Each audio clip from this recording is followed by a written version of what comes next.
everyone, welcome back to my YouTube channel, guys. Thank you so much for tuning in into this channel.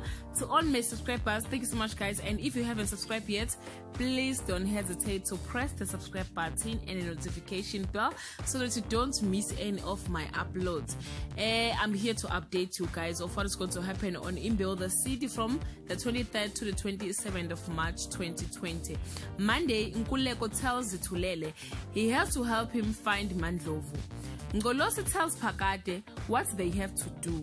Mandlovu arrives at Zithulele's flat. On Tuesday, Pastor Ndamase implores Khanyo to stand by him, but she is conflicted. Pastor Ndamase makes a confession to Phakade.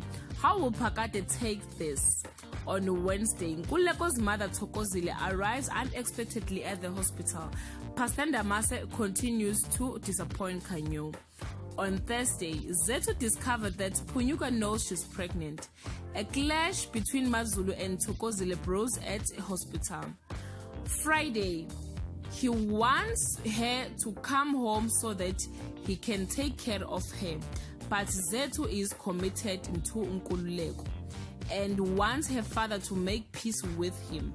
Mazulu feels threatened by Thokozile and warns Ngolosi to be careful. Guys, this is all I have for today. Please leave your comment below and share your thoughts. Till we meet again, I love you so much, guys. Have a nice weekend.